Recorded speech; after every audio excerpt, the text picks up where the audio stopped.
नमस्ते। और आप सब कैसे हैं? आशा करती हूँ परमात्मा की कृपा से आप स्वस्थ और सानंद होंगे। आप सभी को नवरात्रि के पावन पर्व की हार्दिक शुभकामनाएं। मेरे पास प्रश्न आए हैं कुछ, उनके मैं उत्तर देने का प्रयास करती हूँ। एक प्रश्न है, नवरात्रि कब से और क्यों मनाई जाती है? अंकुर जी पूछते हैं, क्या मानना जरूरी है? तो इसका उत्तर होगा, नवरात्रि का जो पर्व है वह आदि सृष्टि से ही है। क्यों? क्योंकि इसमें जो बहुत बड़ा एक ऋतु का परिवर्तन होता है इन दिनों।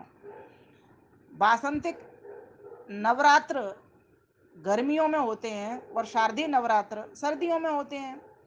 तो जो एक बासंत बसंत ऋतु से मीन्स गर्मी के मासों से सर्दी के मास में जो परिवर्तन हो रहा है 6 मास के बाद सीधा, वह परिवर्तन शुरू से ही है, आरंभ से ही है, जब से परमात्मा ने सृष्टि बनाई है। ये मनुष्य की व्यवस्था नहीं है। यहाँ ऋतु परिवर्तन की वजह से ये नवरात्रि का पर्व मनाया जा रहा है। दूसरी बात, क्यों मनाया जाता है? इसलिए मनाया जाता है कि हम भगवान को धन्यवाद करते हैं, शक्ति मांगते हैं, रोगों से लड़ने की, आतंक से लड़ने की शक्ति मांगते हैं। इसलिए आपने देखा होगा ये नवरात्र के जस्ट बाद ही विजयादशमी आ जाती है। और उससे पहले, नवरात्र से पहले श्रावणी पर्व था। और वर्षा ऋतु में हमने विद्वानों से, ज्ञानियों से, महात्माओं से इस प्रसंग को सुना था, भक्ति के बारे में सुना था, ज्ञान लिया था। बहुत सारा ज्ञान हर विषय का, विविध पहलुओं का हमने अर्जित किया था। ईश्वर जीव प्रकृति के बारे में भी किया था। उसके बाद में हमने हमने पूर्वजों का स्मरण किया, पितृ दिवस के रूप में या स्मृति दिवस के रूप में। उसके बाद में फिर हमने अब ये नवरात्रि में जो कुछ सुना, सीखा, स्मरण किया पूर्वजों को, जैसे अग्नि नय सुपथा राय, हम, हे परमपिता परमेश्वर, हे प्रकाश स्वरूप प्रभु, हम तेरे सुपथ पर चलते रहें। अग्नि नय सुपथा राय असमान विश्वान देव वयोनान विद्वान, तेरे पथ का वर्ण करते हुए पूर्वज चलते आए हैं। ज्योतिष मतः पथो रक्षा धिया कृतान, उन पूर्वजों की चाल चलने वाले बने। संगच्छध्वम संबद्धम संभो मनांसि जानताम देवा भागम यथा पूर्वे, देवा भागम यथा पूर्वे संजाना न उपासते। तो हम भी अपने पूर्वजों की तरह चलें। अब उसके बाद में जब श्रावणी पर्व हो गया और पितृपक्ष भी हो गया, तो अब फिर नवरात्रि आ गए। नवरात्रियों में फिर हमने वैसा बनने का प्रयास किया तो साधना की, साधना में उतर गए। अब उसके बाद में फिर हम विजयादशमी शौर्य दिवस मनाएंगे विजय पर्व के रूप में। तो ये जो क्रमशः जो संगति है वो ऋतुओं के हिसाब से ही है, उसके हिसाब से ही हम इन पर्वों को मनाते हैं। पर्व कहते हैं पौरी को, पर्व कहते हैं गांठ को। जैसे एक गन्ना होता है, गन्ने के बीच बीच में एक एक पंगुली के साइड में एक एक गांठ होती है, उसमें उसका रस संचित रहता है। समाज की व्यवस्था में भी ब्राह्मण, क्षत्रिय, वैश्य, शूद्र, इन चारों का एकत्व यहाँ प्रदर्शित करता है। तो कोई भी पर्व होता है वो हमें प्रसन्नता देने के लिए आता है, प्रेरणा करने के लिए आता है कि ईश्वर से क्या सीखें, पूर्वजों से क्या सीखें, किस प्रकार से अपने आप से सीखें, अपने आप में शक्ति कैसे भरें, अपने आप में भक्ति कैसे भरें, किस प्रकार से अपनी शक्ति को जागृत करें, समाज की शक्ति को, परिवार की शक्ति को, राष्ट्र की शक्ति को जागृत करें। तो इसीलिए ये नवरात्रि का पर्व है, ये आदि सृष्टि का पर्व है।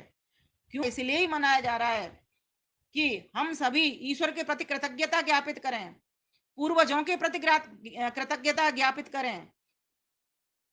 और जितने भी विद्वान गण आज प्रेजेंट में उपस्थित हैं, जितने माता पिता आचार्य जन उपस्थित हैं, उनके प्रति भी हम कृतज्ञता ज्ञापित करें। इसीलिए इसका मनाना आवश्यक है। आज देखिए, काम वही है, लेकिन इसका जो स्वरूप है वो हमारा बिगड़ गया है। बस वहां संशोधन करने की आवश्यकता है। तो अपनी संस्कृति से जुड़ने के लिए अपनी प्रकृति को देखें, प्रकृति से जुड़े हम कि प्रकृति क्या चाहती है। तो आज आवश्यकता है हम सभी को, जैसे आपने पहला प्रश्न कहा कि कब से, तो आदि सृष्टि से। क्यों मनाई जाती है? ईश्वर को धन्यवाद स्वरूप मनाई जाती है, समाज को, परिवार को जागृत करने के लिए मनाई जाती है। ये संकल्प के दिन दिवस होते हैं। संकल्प लिया जाता है कि पूरे 364 दिन तक हम, अभी जैसे 9 दिन में हमने शक्ति को अर्जित किया है, इस शक्ति को कम नहीं होने देंगे, इसको बरकरार रखेंगे, हम बनाए रखेंगे। ये शक्ति है जो समाज निर्माण का काम करती है, राष्ट्र निर्माण का काम करती है, परिवार का भी निर्माण का काम करती है। फिर आपने दूसरा प्रश्न पूछा है यहाँ पर, नवरात्रि मनाने में जिस प्रकार की पूजा हम लोग पंडित जी से पूछकर करते हैं कि व्रत रखना है, जोत करनी है और बहुत चीज़ों का परहेज बताया जाता है, क्या यह सही है?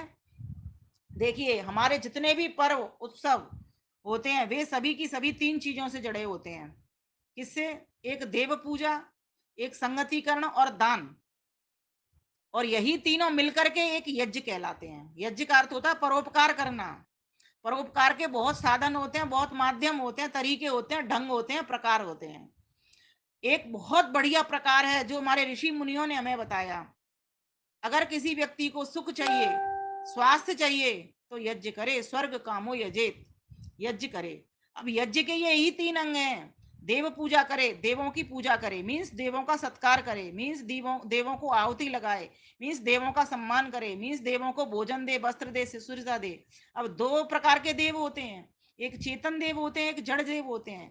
चेतन देवों को जिस प्रकार की आपसे सेवा चाहिए, सम्मान चाहिए, सत्कार चाहिए, उस तरीके से दो। मातृमान पितृमान आचार्यवान देवो भव, ये सभी की सभी देवता हमारे होते हैं। गुरुजन है, विद्वान जन है, या आविष्कारक हैं, या ये सामग्री बनाने वाले, जितनी भी भौतिक पदार्थ देखते हैं इनको बनाने वाले विद्वान लोग हैं, है ना। इंजीनियर्स हैं, डॉक्टर्स हैं, वैद्य औषध देने वाले हैं, ये सभी की सभी विद्वान है, देव हैं। ये सभी की सभी सत्कार और सम्मान करने के योग्य हैं। दूसरे प्रकार के देव जड़ देवता होते हैं। जड़ देवों को आहुति कैसे पहुंचती है? जड़ देवों को आहुति पहुंचती है यज्ञ के माध्यम से, अग्निहोत्र के माध्यम से, हवन के माध्यम से।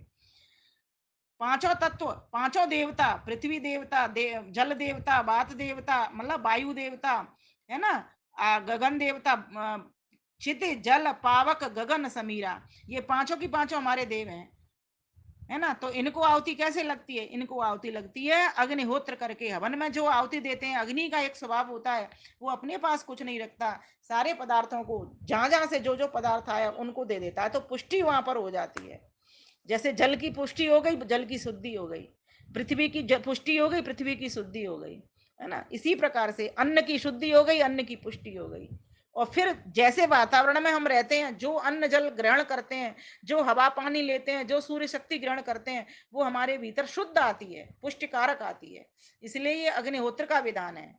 तो ये तो आदि काल से ही है, जब सृष्टि बनती है ऋषि मुनि हमें ये ज्ञान दे रहे हैं, और वेद के भीतर तो ये बार बार हर बार यही बात आ रही है, यज्ञ करो, यज्ञ करो, यज्ञो वही विष्णु, विष्णु यज्ञ है और यज्ञ विष्णु है।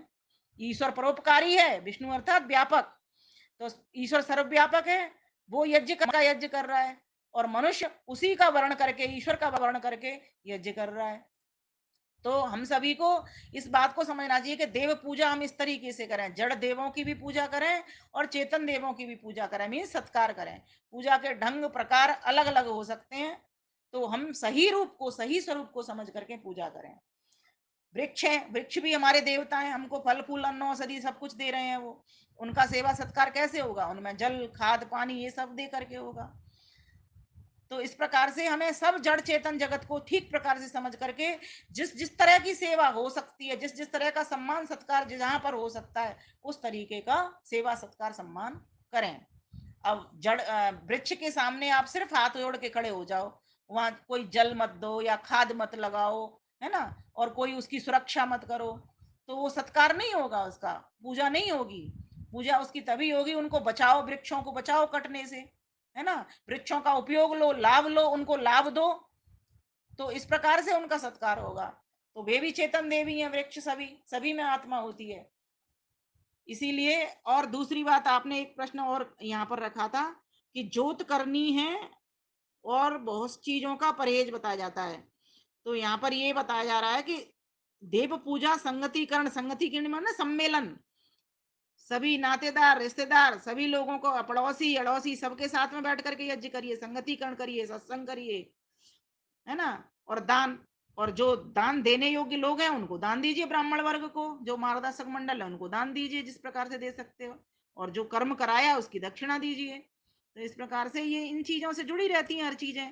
तो ये तो चाहे परंपराएं हों, चाहे सांस्कृतिक पर्व हों, चाहे सामाजिक पर्व हों, सभी के साथ ये तीन चीजें लगी होती हैं, क्योंकि परोपकार के बिना तो कोई यज्ञ सफल होता ही नहीं। दान दक्षिणा के बिना तो कोई यज्ञ सफल होता ही नहीं।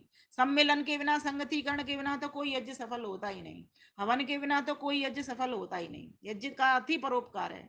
जहां पर आप इस भावना से यज्ञ कर रहे हो कि मैं किसी को सेवा पहुंचाऊं, किसी को लाभ पहुंचाऊं अपने द्वारा, जो मेरे पास शक्ति है उसके द्वारा।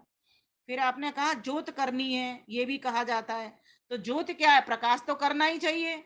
भौतिक प्रकाश भी करना चाहिए, लोगों को रास्ता दिखाना चाहिए, है ना। और आध्यात्मिक प्रकाश भी करना चाहिए, मीन्स ज्ञान भी करना चाहिए।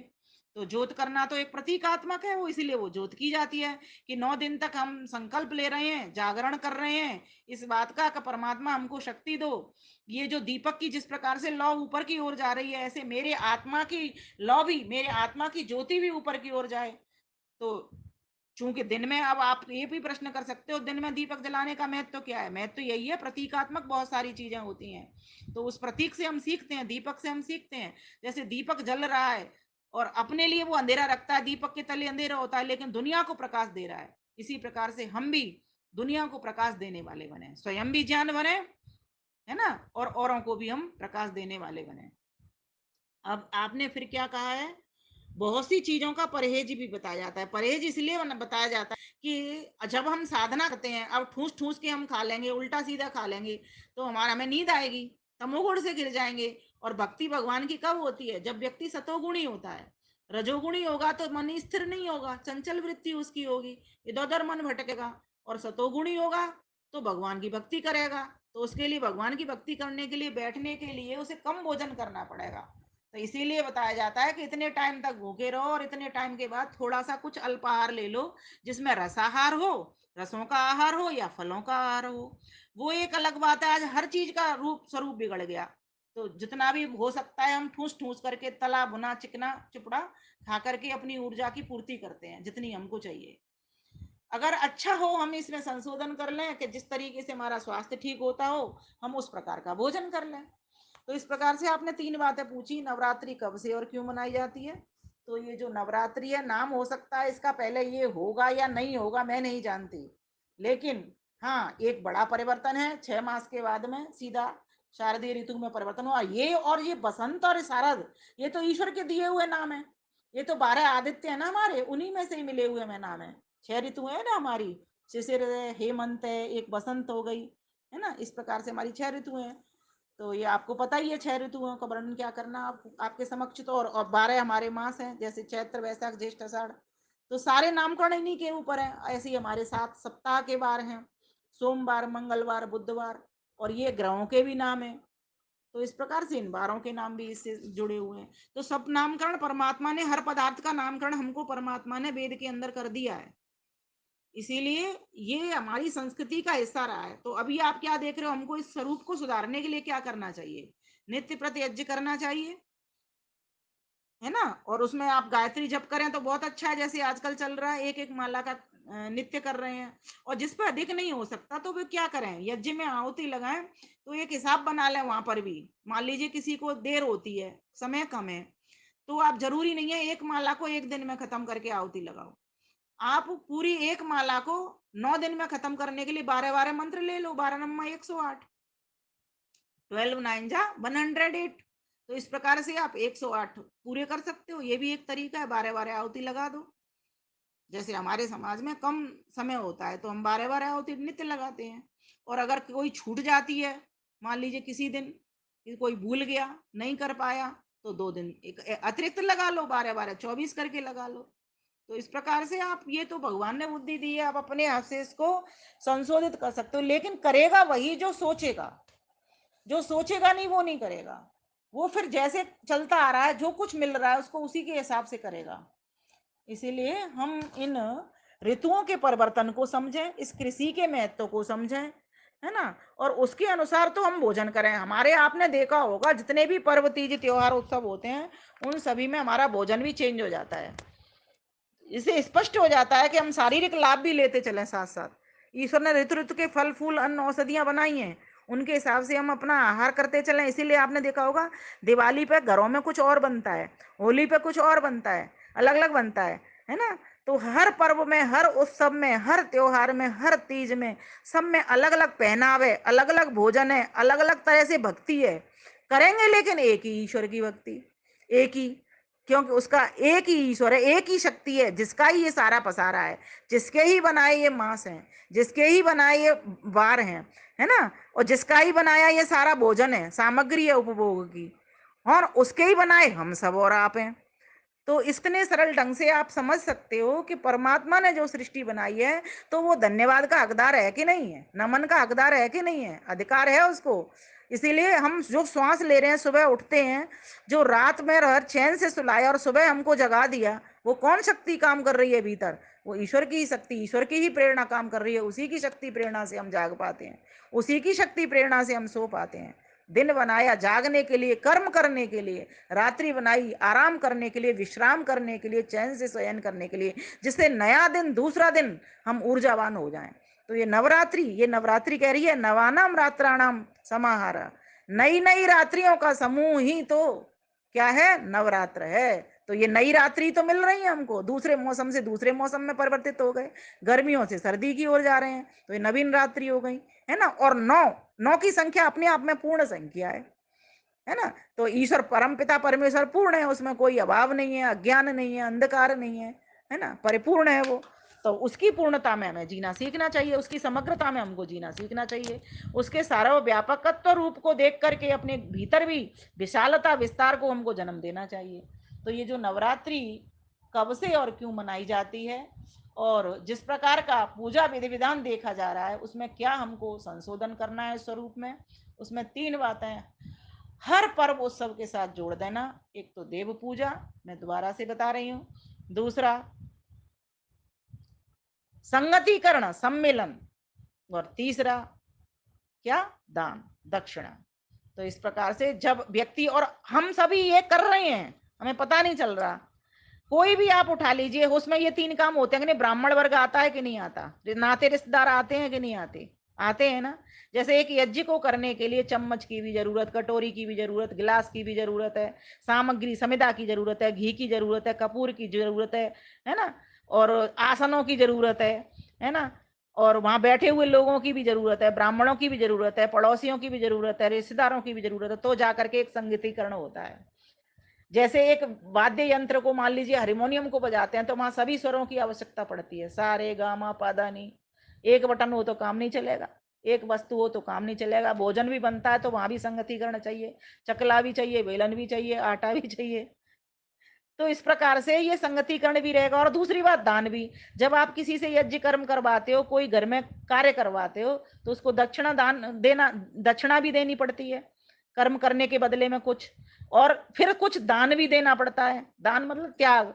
कुछ आप सोचते हो कि आप अपनी यथाशक्ति के क्या देना है आपको, आप कुछ भेंट भी रखते हो किसी के समक्ष। तो ये देखना पड़ता है कि विद्वान वर्ग है या रिश्तेदार है ना, या पड़ोसी हैं, क्या है, उस हिसाब से आप निर्धारण कर लेते हो इसका। तो ये जो नवरात्रि के पर्व हैं, ये भी आदि सृष्टि के ही पर्व हैं। नाम इनका क्या रहा क्या नहीं रहा, तो वहां तो वेद के भीतर तो यही वर्णन मिल रहा है, बसंत ऋतु का वर्णन मिलता है, शरद ऋतु का, और एक बड़ा परिवर्तन है। तो आगे आगे चल करके इनके नामों में परिवर्तन होता रहता है इस तरह के। लेकिन वास्तव में ये नवरात्र तो नवीन रात्रियां हैं, इसमें क्या परिवर्तन कोई करेगा, इसमें कोई परिवर्तन नहीं है, क्योंकि ये एक ऋतु से दूसरी ऋतु में बड़ा परिवर्तन है। इसीलिए ये जो पर्व है नवरात्रि का, ये तो आदि सृष्टि का ही पर्व है। हाँ, जो बिगड़ा स्वरूप है उसको हम ठीक कर लें, उसमें से हम अच्छे अच्छे बिंदु निकाल करके, अच्छी अच्छी बातें निकाल करके अवश्य धारण करें। अंकुर जी, आपका बहुत बहुत धन्यवाद। आप प्रश्न पूछते हो और मुझे उनके उत्तर देने में आनंद आता है। मैं चाहती हूँ आपके माध्यम से और भी लोग इसको सुन रहे होंगे वीडियो को। तो अगर आपको पसंद आती हैं ये बातें, अच्छी लगती हैं, तो ज़रूर लाइक कमेंट करना और अन्यों तक साझा करके पुण्य आहुति प्राप्त करना। आप सभी का बहुत बहुत धन्यवाद। नमस्ते।